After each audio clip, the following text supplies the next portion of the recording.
Experts claim our water crisis is a slow burn.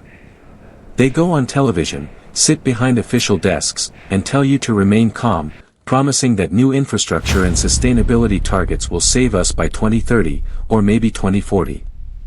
But they are catastrophically wrong. While government officials are busy drafting decades-long plans to keep the public pacified, the real-time data shows something entirely different, and terrifying. Your taps will run bone dry by next summer. Not in 10 years. Next year. Behind closed doors, a brutal, classified triage is already taking place. Industrial cooling, the massive, continuous flow of water needed to keep megadata centers and corporate machinery running, is being quietly, legally prioritized over your basic human survival. They are telling you to take shorter showers and water your lawn less, while trillion-dollar tech conglomerates are draining millions of gallons a day from the exact same utility district. The systemic collapse of our ancient underground aquifers isn't a warning for future generations, it is happening right now, right beneath your feet, faster than anyone predicted. We are racing toward a total hydrological collapse, and the timeline has been moved up. Welcome to the reality of the water wars. The countdown hasn't just started, it is almost over. Right now, major metropolitan reservoirs across the American West and Southwest are quietly approaching a terrifying engineering milestone known as dead pool status. Dead pool isn't just a low water mark.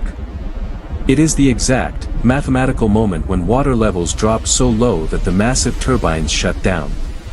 The water physically cannot flow through the dams to generate power or supply the sprawling cities downstream.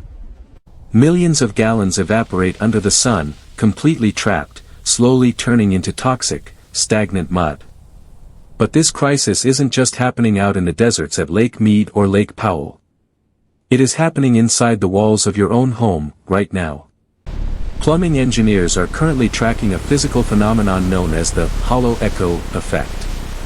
Across entire zip codes in major metropolitan areas, municipal water pressure is failing so drastically that massive pockets of air are filling the municipal pipe networks.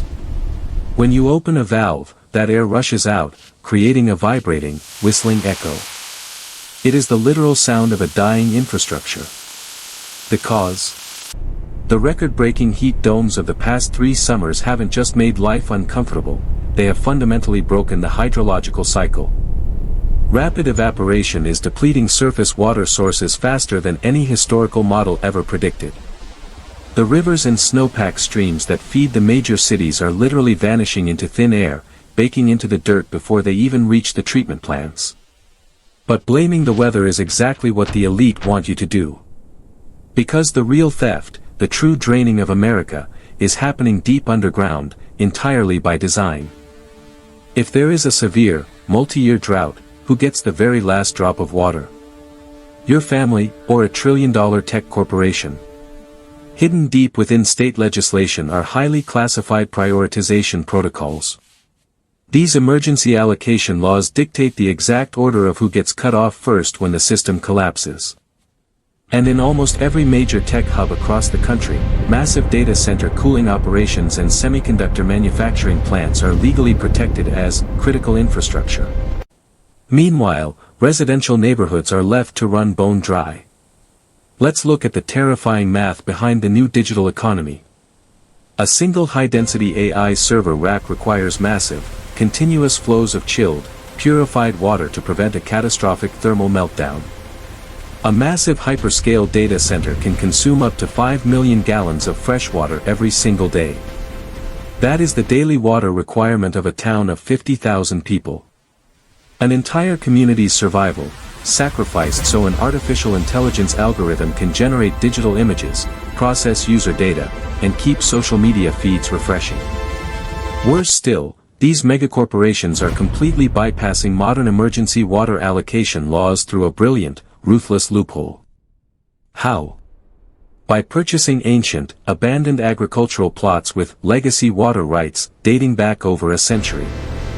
They buy thousands of acres of dirt, not to plant a single crop, but to legally drain the deep aquifers beneath it. They extract billions of gallons, leaving absolutely nothing for the middle-class families living in the exact same utility district.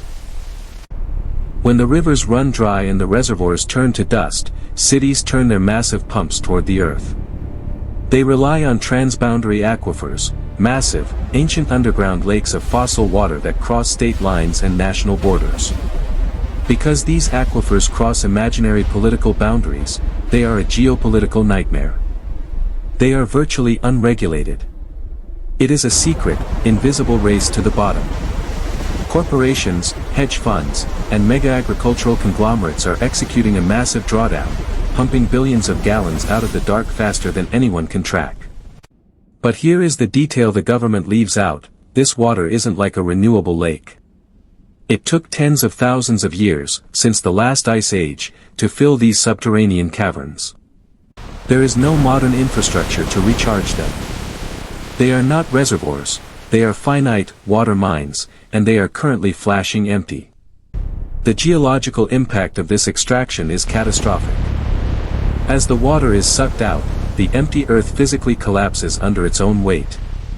Entire valleys in California's San Joaquin Valley and the American Southwest are experiencing rapid land subsidence. The ground is literally sinking by several feet every single year. Bridges are cracking. Highways are buckling. Home foundations are splitting in half. This subsidence permanently crushes the natural underground storage basins. The rock compacts.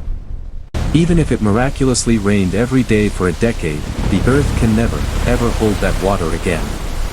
The damage is permanent. Even the water that miraculously survives the journey toward the cities is fighting a losing battle against America's crumbling, forgotten infrastructure. Underneath your streets, hidden beneath the asphalt, is a decaying, terrifying maze of 20th century iron, clay, and lead. Every single day, billions of gallons of highly treated, drinkable water are lost to catastrophic leaks in this rotting pipe network before it ever reaches the city limits. We are bleeding out from the inside. And the water that does manage to survive the journey is becoming increasingly toxic. As water levels in reservoirs plummet to record lows, the concentration of chemicals, agricultural runoff, and industrial pollutants skyrockets. Our aging, underfunded water treatment plants were simply not designed to chemically process these highly concentrated, low-flow toxic sludge sources. Behind closed doors, utility companies are quietly mapping out high-risk zones. These are entire zip codes and suburban neighborhoods where water pressure is expected to drop to absolute zero by midsummer due to mainline failures that bankrupt cities simply cannot afford to fix. If you live in one of these red zones, your faucet isn't just going to drip, it will die. And the temporary boil water notices will become a permanent way of life. The era of endless, cheap, clean water flowing magically from the tap is officially over. When the state-mandated rationing shifts from a warning to a total shutoff, the government isn't coming to save you. FEMA cannot deliver enough bottled water to sustain a metropolitan area of millions. The smartest money on Wall Street is already shifting. The wealthy are aggressively moving toward water-secure real estate. Very soon, the value of a home won't be based on its school district, its square footage, or its view. It will be based entirely on whether it has an independent, off-grid, verifiable water source. Homes relying solely on failing municipal connections are already seeing their property values quietly crash. To achieve personal hydrological independence, survival now depends entirely on your own technology and preparation.